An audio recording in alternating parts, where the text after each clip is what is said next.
Well, hello, everybody. Thanks for stopping by to the Super Jesus Jackson channel.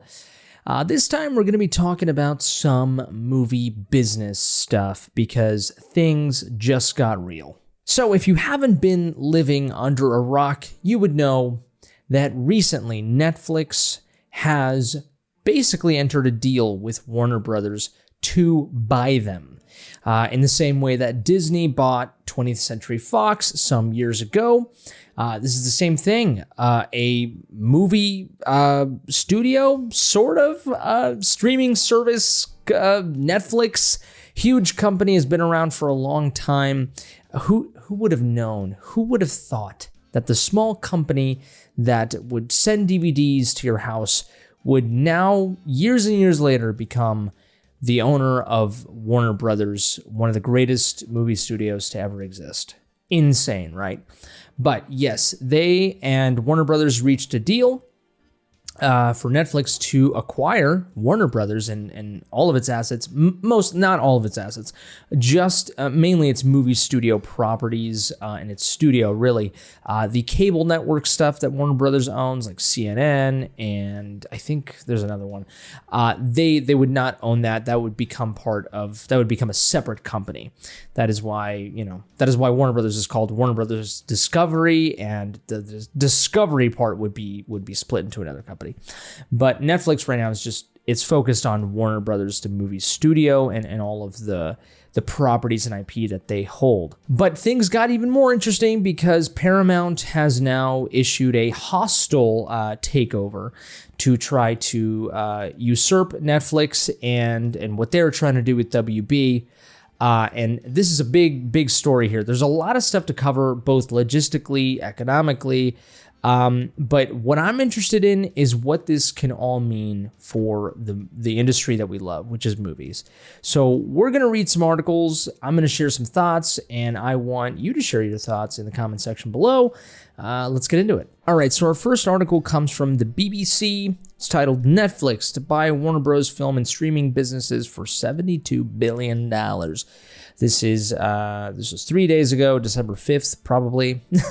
Netflix has agreed to buy the film and streaming businesses of Warner Bros. Discovery for $72 billion in a major Hollywood deal. The streaming giant emerged as the successful bidder for Warner Bros. Ahead of rivals Comcast and Paramount Skydance after a drawn-out battle. Warner Brothers owns franchises including Harry Potter, Game of Thrones, DC, right?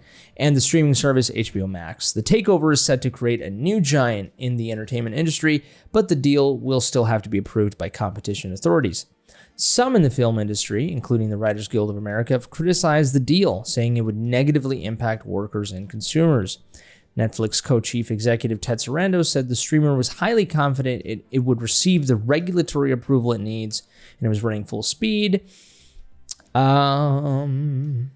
He said that by combining the library of Warner Bros. Shows and movies with the streaming platform's series such as Stranger Things, we can give audiences more of what they love and help define the next century of storytelling.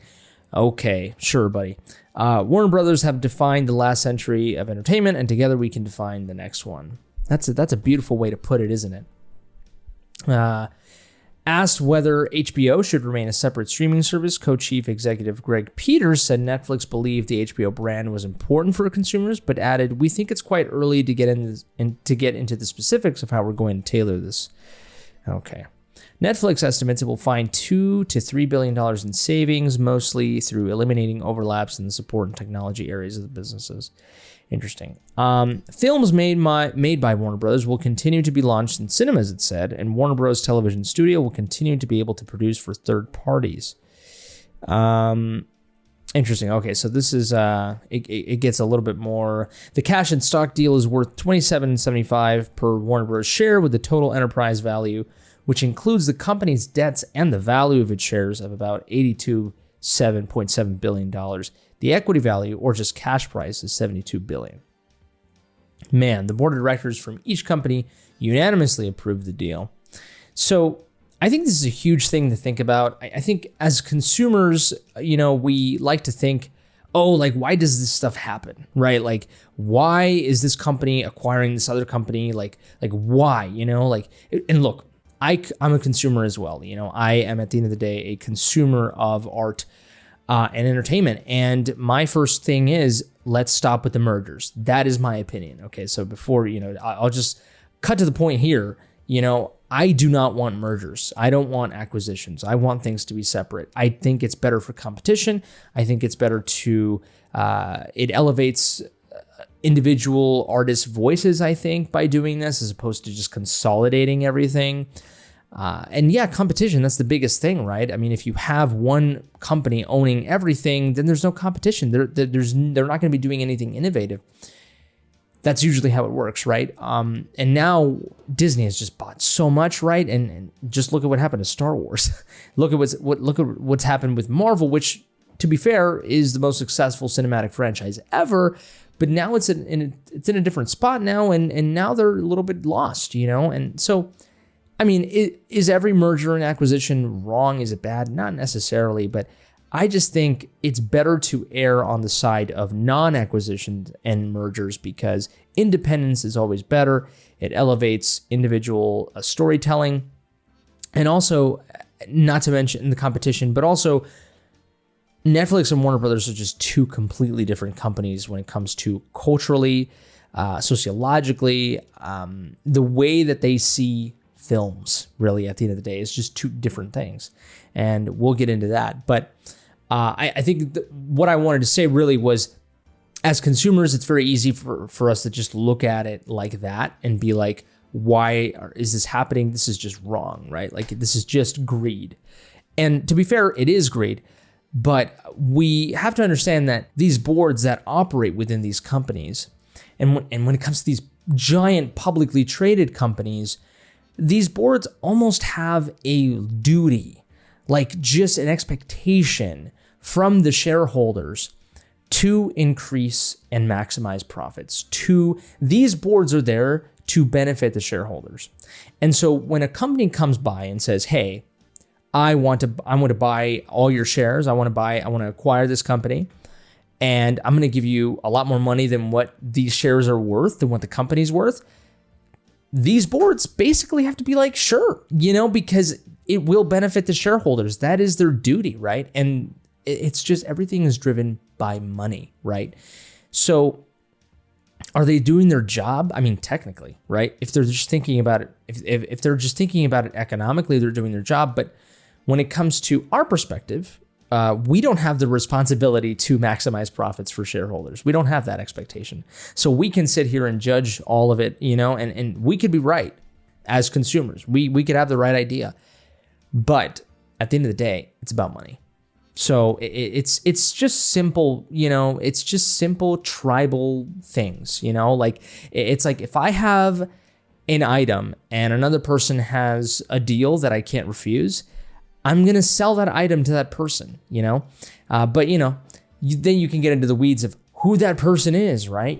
But if that person's just going to give me the most money, as opposed to, when compared to other people who, I don't know, maybe better people, I mean, at the end of the day, I care about selling my product, right? So, and then selfishness is just a thing. That's what we do, We always work towards our best interests. That is always the goal, right? And so that's the same thing with these boards of directors and their obligation to shareholders. We're going to go to another article, because this will be the more recent news, with Paramount launching this hostile takeover, as everybody calls it. This comes to us from NBC News. Paramount launches hostile bid for Warner Bros. Discovery despite Netflix deal.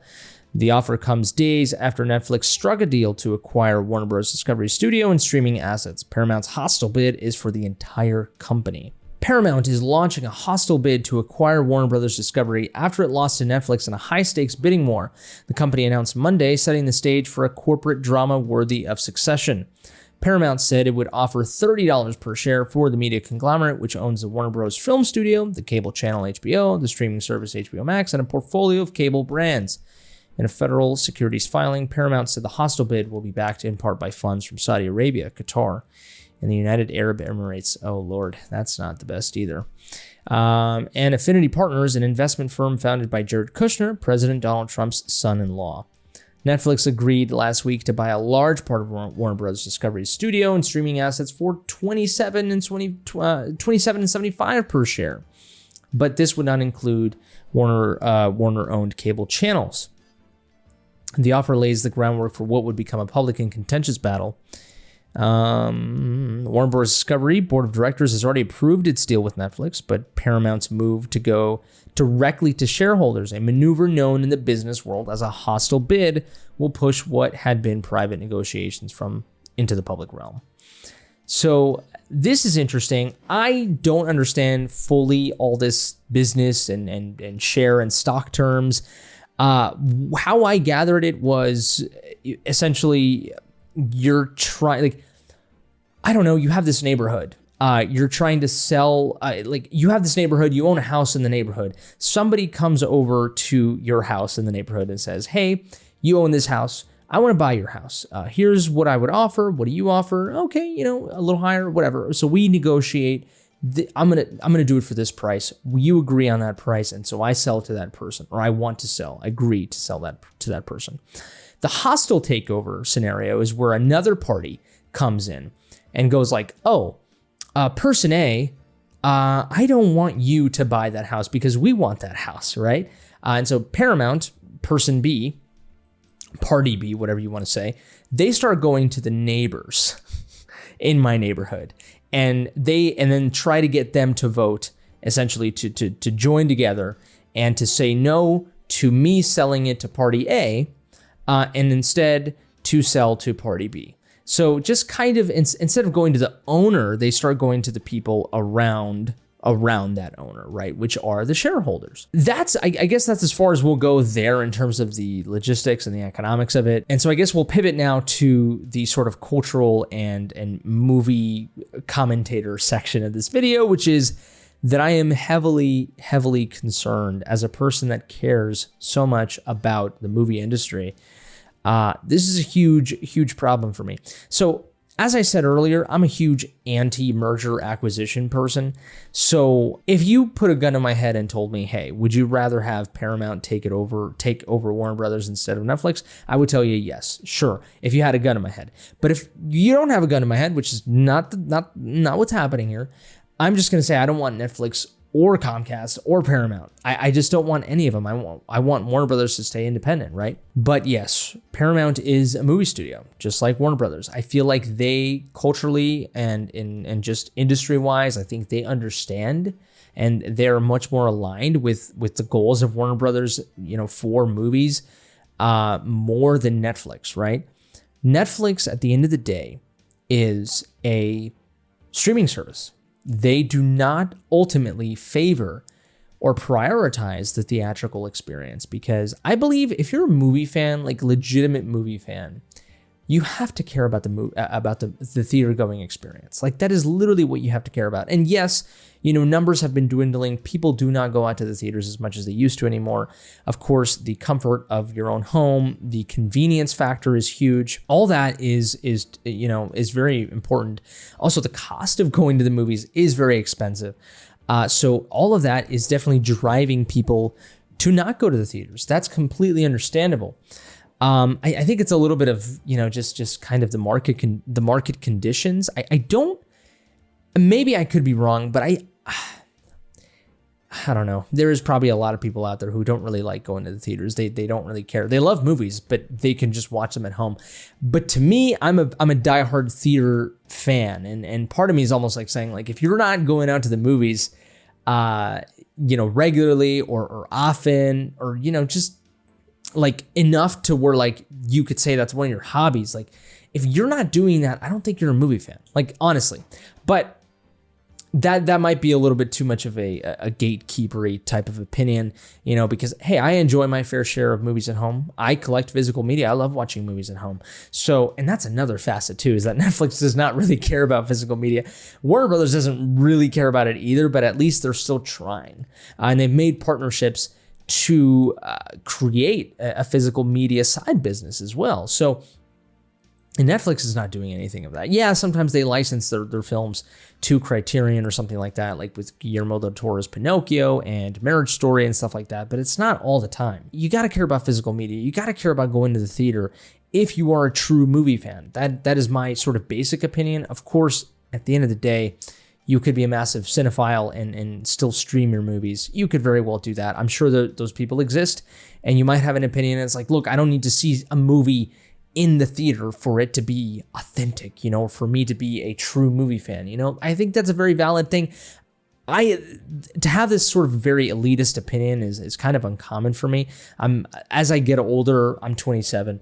I sort of adopt this more libertarian view of things, and it's like, I try to get rid of this elitist type of thinking. But I can't deny, I do think owning a movie is superior to just watching it on a streaming service, not only because it's better quality, but it's because there's film preservation as well, but also just the physical, tangible aspect of owning a movie is very, very special, and I think it's just objectively superior as opposed to just having a digital, sprite on your TV, there's that. Going to the movie theater is a transcendental, ethereal, church-like experience that I think is objectively superior to just watching a movie, in the comfort of your own home, There is an undeniable beauty and religious experience that you have by going to a movie theater. I've been to movie theaters by myself where the theater was packed.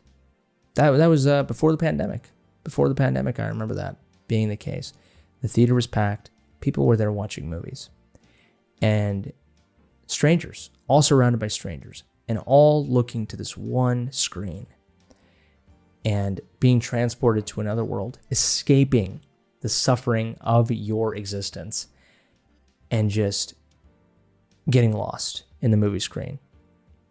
Surrounded by complete strangers, laughing together, crying together, being scared together. Those are just experiences that you can have only in a movie theater, not in the comfort of your own home in front of your TV screen. It's just not the same. It's not the same. It's not the same audio experience. It's not the same visual experience. Those are all essential elements to a defining and to a powerful movie viewing experience. And then that wild card, the audience.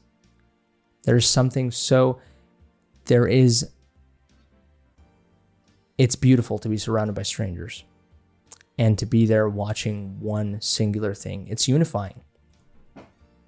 It's unifying. And in a world where we care about unity, right, instead of division, the movie-going experience promotes that. The CEO of Netflix has talked about this. This is from April. This comes to us from Variety. Netflix CEO Ted Sarandos says movie theater model is outdated. Most of the country cannot walk to a multiplex. This was in April of this year. And this is the guy whose company is trying to buy Warner Brothers. Ted Sarandos' latest interview started with a softball question. Have you destroyed Hollywood? No, we're saving Hollywood. The Netflix co-CEO replied with a smile. Let's see. Netflix is a very consumer-focused company, Sarandos said. We really do care that we deliver the program to you in a way you want to watch it. Using the struggling global box office as an example, Sarandos added, what does that say? What is the consumer trying to tell us? That they'd like to watch movies at home, thank you. The studios and the theaters are duking it out over trying to preserve this 45-day window that is completely out of step with the consumer experience of just loving a movie. Netflix is not entirely removed from the movie theater business, as the company owns Los Angeles' Bay Theater and New York's Paris Theater, which Sarandos says Netflix saved from becoming a Walgreens.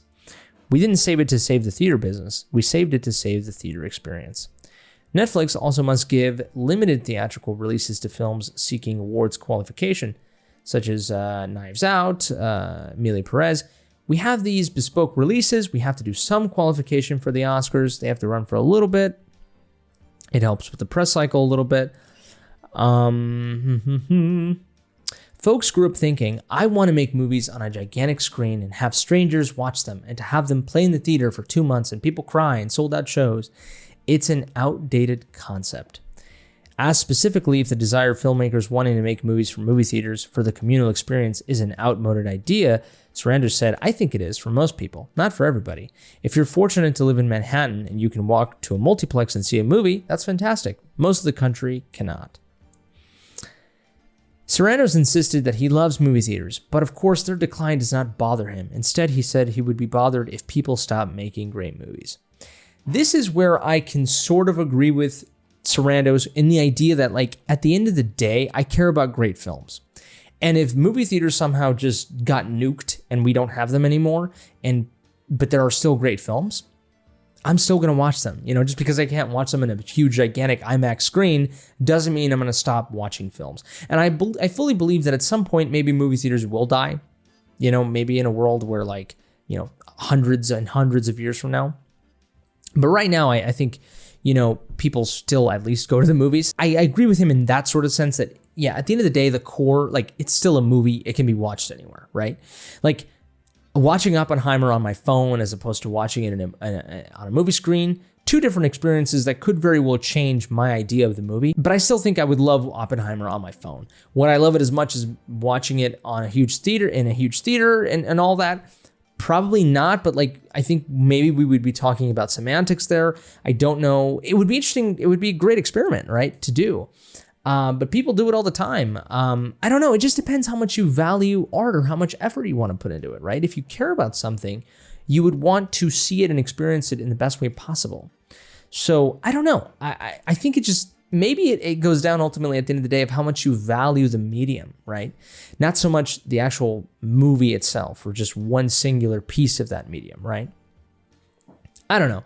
These are very heady topics here, but as a person who cares about the theatrical going experience, physical media, and more importantly too, Sarandon here talks about making great movies, which is very, very interesting because Netflix does not have the greatest track record when it comes to making their own movies. Yes, they have some good successes in terms of financing Guillermo del Toro's Frankenstein and Pinocchio and Marriage Story.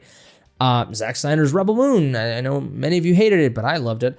And yes, there are those examples and some other examples, but by and large, most of the movies and the TV that Netflix puts out, it is not great. It just is not. Like, it is at the bottom of the barrel. It is just streaming fodder. And there's that one movie that came out with Ana de Armas and Chris Evans. It was called Ghosted or something. I think the producers or, like, the director, someone out there, like, literally confessed to saying that the creation of this movie, the idea behind it was to appeal to streaming data. That is literally the whole reason. It's insane, dude. And it is widely known that Netflix does use streaming data and algorithm data, viewing habits, just all of that data to make movies. Like, that is like the first thing that they think about, and that's what they use to dictate the types of movies that they make, the types of movies that they release, finance, so on and so forth. It is actually insane. Like, and that's a fundamental thing that I disagree with. I think art, you just can't treat art like that from the very get-go. Like, it's fine to treat, to market art and to promote art and to sort of, at the later stage of art, try to, I understand the movie studios, the classic idea of the movie studio butting in to the creative decisions, of the director or just the producers in general, and the movie studio being like, hey, we want this to happen in the movie. Like, I understand it. They're financing the movie. They have the right. If you paid someone to remodel your home, you occasionally would want to butt in here and there and be like, hey, I kind of don't like this. I want you to do this because, hey, you're the one with the money. You're the one that gave that creative person, that architect or whatever, that artist, permission to go into your home and do stuff to it.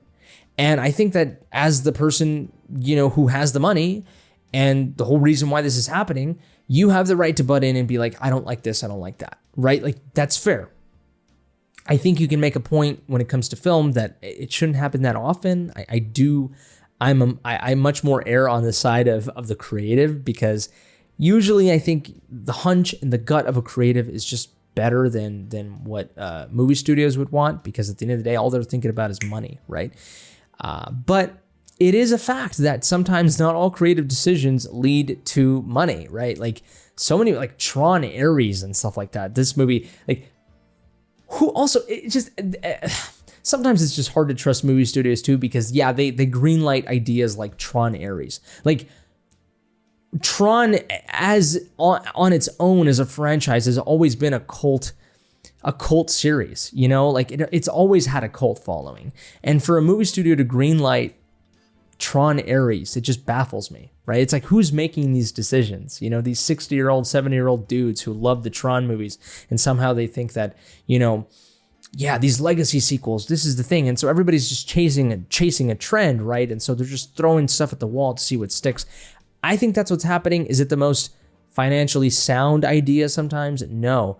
But, you know, hey, I mean, some movie studios do make some pivotal decisions that do end up affecting the box office of a movie, and it comes out positive.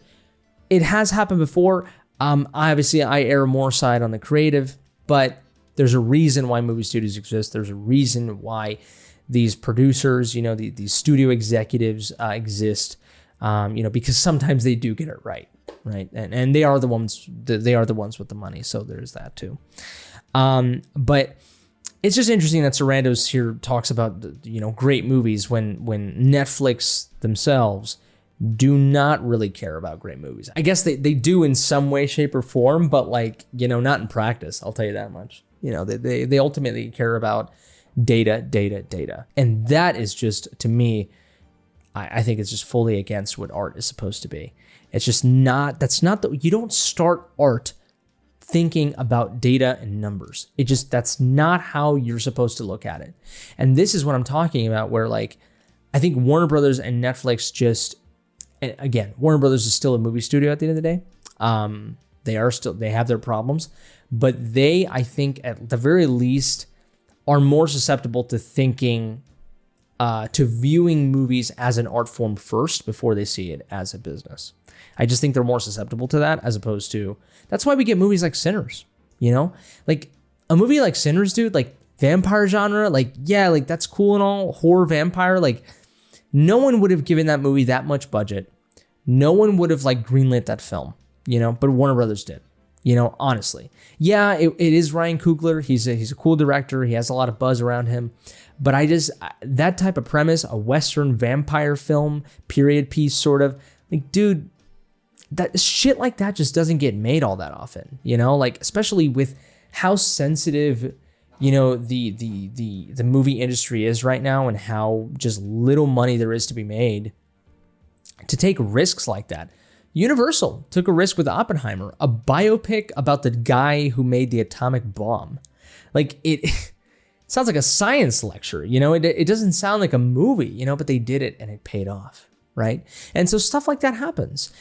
Netflix just will not finance stuff like that. They just do not go with that. They finance things like Ghosted and these crappy ass rom-coms that, you know, they have a dime a dozen and don't make any buzz, you know? And occasionally, yes, they have some of their movies, the Guillermo del Toro movies, the Noah Baumbach movies, you know, like it happens, okay? But not all the time. And this is, I guess, what's happening, right? It's similar to what happened with Xbox, where with Microsoft, where they were like, we can't make great games on our own, so we have to go and buy them, which is what they did with Activision. I think Netflix is sort of approaching a similar idea, which is like, clearly we don't have the talent to have these great movies, so we're just going to go buy them. And while we're at it, we're going to have great movies, great content, and we're going to have our shitty streaming data movies. We get to have our cake and eat it too. You know, like that's just how they see it. It's just nom, nom, nom, nom, nom, nom, nom. And that's a problem, you know? And so, and here's the thing too, is this guy, the CEO, I'm sure he's a great guy. I'm sure he's a great family man. You know, I have nothing against him, you know, like personally, it's more just his business. But he is talking out of both sides of his mouth, because recently he did come out and said, we didn't buy this company to destroy that value, that theatrical value. This comes to us from Deadline. He was essentially asked, you know, what's going on here? Are you going to reduce theatrical windows? Are you not going to care about the theatrical experience now that you bought Netflix? No, now that you bought Warner Brothers, sorry. The theatrical business, he says. We talked a lot about it in the past about wanting to do it because we've never been in that business. When this deal closes, we are in that business and we're going to do it. That's a contradiction. Now, he could be, just finessing himself, because there is a lot of good reason to believe that Netflix is going to still allow movies in theaters, but they are going to reduce the theatrical window. This original 45-day window, they're going to reduce that maybe by half, or more. And, because they want, at the end of the day, people to subscribe to Netflix. That's their primary idea. They want to get, they want to cut distribution off. They just want to cut the middleman out, right? And make more money, I guess, theoretically through streaming. Although when a movie hits in the box office, it can generate good money. It just doesn't happen as often as it used to, right? But these Netflix movies, they don't really, that's the thing about them, is that they don't generate money like in the way that a movie in the theaters does. What it hopes that Netflix does is when they put out a movie, I don't know, like the next Superman movie or whatever, which will still be released in theaters, and by the time that comes out, who knows? But like the next DC movie that goes on Netflix, they hope that people are going to subscribe. And yeah, they have released some movies in theaters. K-pop Demon Hunters recently made some decent money at the box office, went #1, pretty good, right? So yeah, Netflix does put some movies in theatrical, partly to qualify for the Oscars, but also, to legitimize that they're a movie studio, right? But also, for the extra money. But it's the theatrical window is reduced, and then the people who really wanted to watch it, well, it's on Netflix, right? So that's how you can watch it. So it's good promotion, some good little money here and there, Oscar buzz. It's kind of a win-win for them, but to think that Netflix is going to care about the theatrical experience the same way that a Paramount would or a Warner Brothers would, I don't believe them. I really don't. So here he's recognizing the success of Superman, Weapons, Minecraft. It's just, these movies will be released on Netflix through theaters the way Warner Brothers did it before, but with the Warner Brothers operating entity. It's really important the way they create and the way they drive value. We didn't buy this company to destroy that value. Interesting. Again, where everyone is a wait and see with Sarandos on the theatrical window. It's not a secret he's a proponent of 17 days versus the 45-day exclusive theatrical window championed by the top 3 circuits. Netflix's latest Rian Johnson directed threequel, Wake Up Dead Man, a Knives Out mystery, didn't play AMC, Regal, and Cinemark. And it's because Netflix refused to give the movie a 30-day window before streaming. So yeah, they were like, we're not going to play your movie, dude, if you're not going to give it to us for a decent amount of time. Which, fuck. There's so many movies out there too. There's an oversaturation of films. There's no time to see all these films, And by the time you have the ability to go out and see it, this movie's not playing anymore. It's insane. It's just, and the fact that Netflix is going to reduce that even further is insane. So he's not saying we're going to stop showing movies in theaters. I guess technically he's still not contradicting himself, right? It's always very, very careful with the words, with these higher executives, because he's not saying we're going to get rid of the theatrical experience, although he's literally been shitting on it. He literally did it earlier this year. He shit on the theatrical experience. And now, obviously, with buying Warner Brothers, now he's not going to be shitting on it in the same way. But are we really expected to believe that Netflix is going to extend or keep the same theatrical window that's been going on? That what the norm is, this 45-day window? No, man. No, I don't expect it.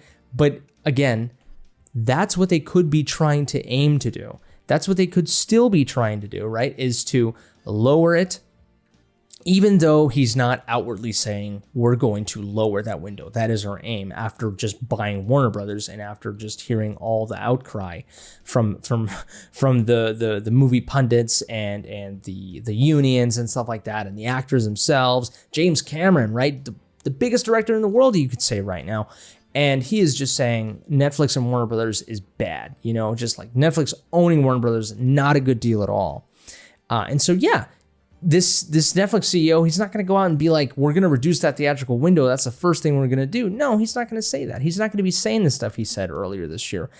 He's instead just going to play his words carefully and say, no, we care about the theatrical experience, because they know how much money you could make, with what Warner Brothers makes, So, it's just, but that doesn't mean that they're going to extend or keep the same theatrical window, once they have, these movie rights and Warner Brothers in general, right? Their aim could very well be 17 days, less than a month. It's just insane, dude. And another thing too that you have to think about is like, my God, like are they going to keep Warner Brothers as a independent entity? Are they just going to absorb it and just get rid of the name in general? Are they going to get rid fully of HBO Max? Are they going to keep it? I believe they said they are going to keep HBO Max, maybe, but I don't know. It's just like, why wouldn't you just make it Netflix? Like that's the whole point, right? But it's that thing where like mergers and acquisitions is this weird, tricky thing where like you don't necessarily want to acquire something and destroy it completely, right? It's this weird balance where people recognize the Warner Brothers name. That is a huge name. It's over 100-year legacy in the movie making business, and to just eliminate that, it's a big thing. I think having the Warner Brothers name in a movie incentivizes people, if not maybe a small fraction or a small percentage, to be like, maybe this is going to be a good movie, right? Like it's just Warner Brothers has that name, what's the word? That name gravitas, it just has that. And so to eliminate that, it'll be a weird thing that Netflix is going to have to do here. That's if it goes through. Maybe Paramount, I don't know. I think my money's on Netflix just fully going through. And that's not to mention that, there's also a lot of, it's got to go through all the regulatory authorities. It's got to be approved in that way. And that's going to take more than a year. I'm calling it right now. But I suspect that it'll be fine. I suspect it'll go through. But yeah, it does have to go through regulatory approval as well. So there is that to think about. But yeah, I mean, is Netflix just going to take over the studios or that Warner Brothers has? Like are they going to fully take like what Disney has done, for example, with 20th Century Fox? Yeah, they absorbed it and they absorbed the rights and the IP and stuff like that. But they're still letting 20th Century Fox sort of like make movies. You know what I mean? Like it's not like they completely took over. Because they care about the creative force behind those movies from that company. And so my question is like, is Netflix going to fully just, start over, with Warner Brothers? Are they going to absorb a lot of these people and be like, we're going to give you guys the space and time and money to work on the movies that you want to work on. We're not going to necessarily butt in too much. I have a feeling they're going to butt in, just that's my thought, That's just what happens. So I don't know, man.